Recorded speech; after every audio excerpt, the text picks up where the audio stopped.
Hello, everyone. Welcome back to Slow English. I'm really happy you're here today. Before I start, I want to ask you something.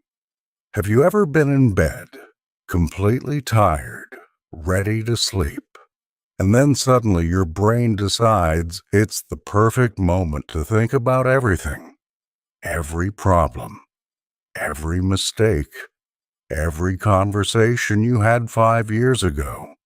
Yes, me too.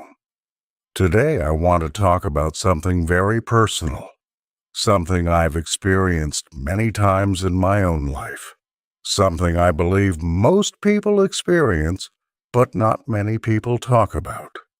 Today, we are going to talk about why we overthink at night.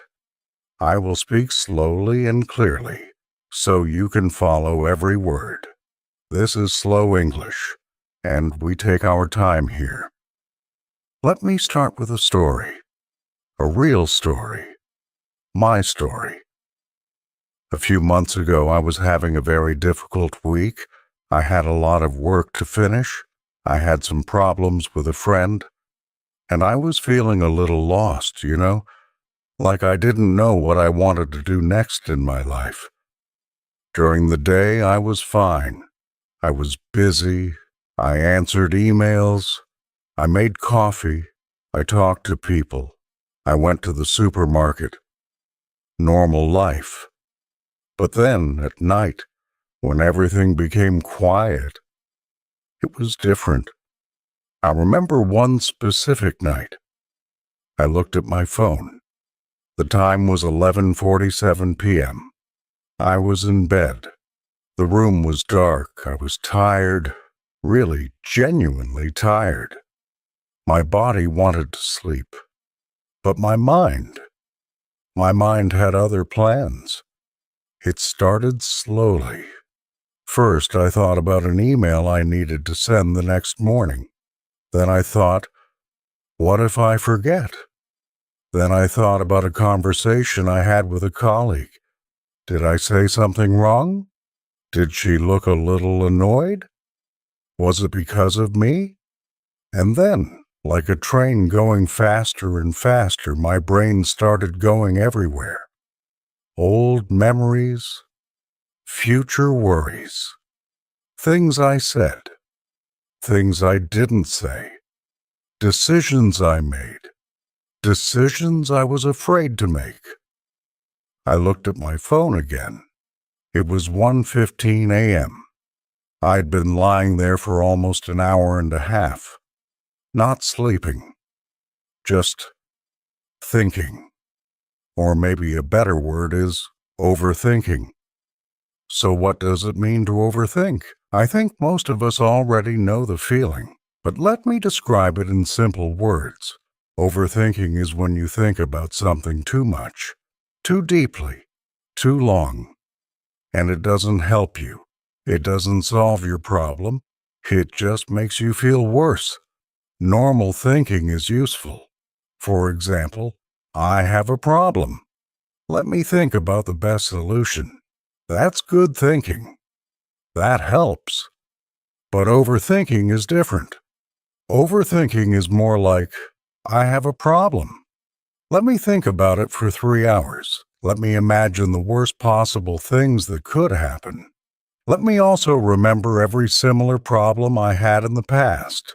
And let me feel very anxious about the future. Can you feel the difference? For me, overthinking at night has always been one of my biggest challenges. I am, honestly, a person who thinks a lot. I like to analyze things. I like to understand why things happen. These qualities can be very useful. But at night, alone in the dark, they can work against me. This is the question I ask myself many times. Why at night? Why not during the day? I started reading about this topic. I talked to friends about it, and over time I started to understand some important reasons. The first reason is no distractions. During the day we are always doing something. Working, cooking, talking, driving, watching something on our phones.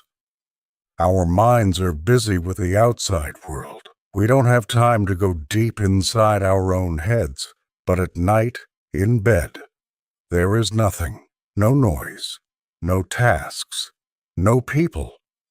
And when the outside world becomes quiet, our inside world becomes loud. All the thoughts and worries we didn't have time to process during the day, they are still there, waiting. And at night, they finally get their chance. I find this really interesting and a little scary, to be honest. It means that many of us are using the busyness of our days to avoid thinking about difficult things. And then, at night, we can't avoid them anymore. The second reason is our brain feels more emotional at night. I read something once that really stayed with me. Scientists have found that our prefrontal cortex, the part of the brain that helps us think rationally and calmly, works less effectively when we are tired. In simple words, when we are tired at night, we lose some of our ability to think clearly. And when we can't think clearly, our emotions take over. This is why a problem that seems manageable during the day can feel like a catastrophe at night. It's not because the problem is bigger. It's because our brain is more tired and more emotional. I've experienced this so many times. Something happens during the day and I think, okay, that's a little difficult, but I'll figure it out. But then at night, lying in bed, I think, this is terrible. Everything is wrong. What am I going to do? Same problem, very different reaction. Why? Because my brain is tired. The third reason is we feel alone. There is something about the night that feels very solitary. Everyone is sleeping. The world is quiet. You are alone with your thoughts. And there is no one to talk to, no one to distract you, no one to say, hey, it's gonna be okay. This feeling of being alone can make our worries feel much bigger. When I'm with other people, even if I have a problem, I feel supported.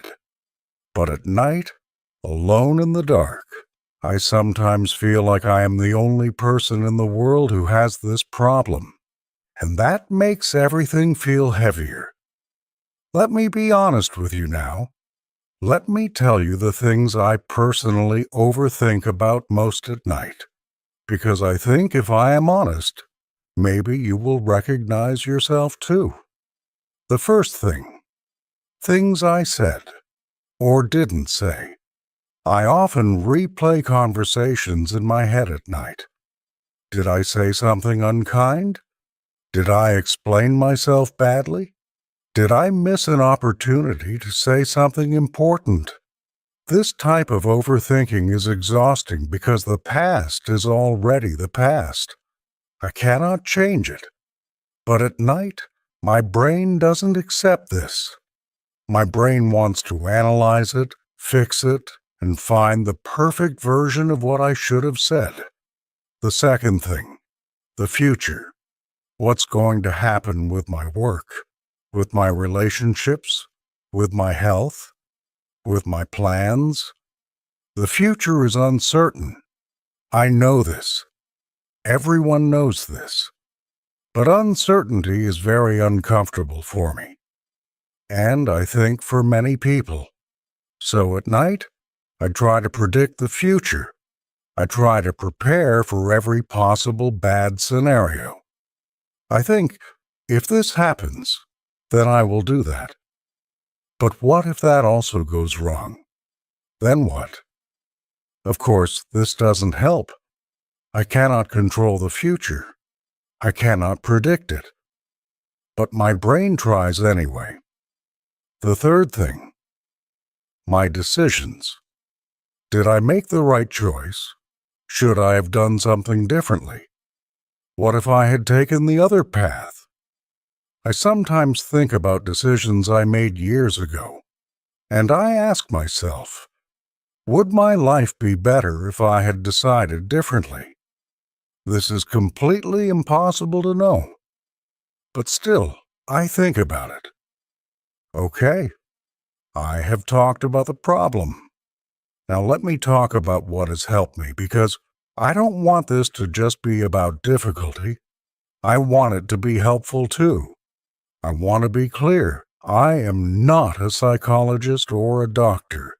These are just things I have tried and that have helped me personally.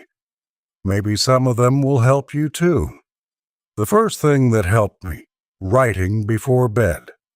I started keeping a small notebook next to my bed, and before I sleep, I write down the thoughts that are in my head. Not in a perfect way, not in complete sentences, just whatever is there. Something interesting happens when you write your thoughts down. They become less powerful.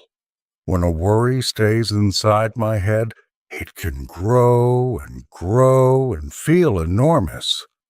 But when I write it on paper, I can see it. It's just words. It's smaller. And then my brain can let it go. The second thing, a worry time. I learned this idea from a therapist I once spoke to. The idea is simple. Instead of letting yourself worry all day and all night, you give yourself a specific time to worry. For example, every day at 5 p.m., I allow myself to think about my worries for 15 minutes. I write them down. I think about them. And then, when the 15 minutes are finished, I try to close that chapter and move on. When I started doing this, something changed at night. When a worry appeared in my head at 11 p.m., I could tell my brain, we already did this today. We already thought about this. Now it's time to rest.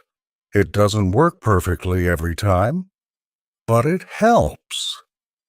The third thing, being kind to myself. This one sounds simple, but it has been the most difficult for me. For many years, when I couldn't sleep because I was overthinking, I felt frustrated with myself. I thought, why can't I just stop? What's wrong with me? And that frustration made things worse. But I have learned to be gentler. I try to speak to myself the way I would speak to a good friend. If a friend told me they couldn't sleep because they were worried, I would not say, stop it. What's wrong with you? I would say, hey, it's okay. You're going through a difficult time. It makes sense that your mind is busy. I try to say the same thing to myself now. And honestly, it helps. I want to finish with something I believe very strongly. Overthinking at night is not a sign that something is wrong with you. It is a sign that you are human. It is a sign that you care about your life, your decisions, and the people around you. The problem is not that we think. The problem is when our thinking becomes a cycle that hurts us instead of helping us. You are not broken. You are not weak. You are just a person, like me, trying to make sense of a complicated world. And sometimes, the most honest and beautiful thing we can do is say, I don't have all the answers tonight, and that's okay. Tomorrow, with rest, things will look a little clearer. Thank you so much for watching this video. I hope it helped you feel less alone, because you are not alone in this. If this topic is something you relate to, please leave a comment below.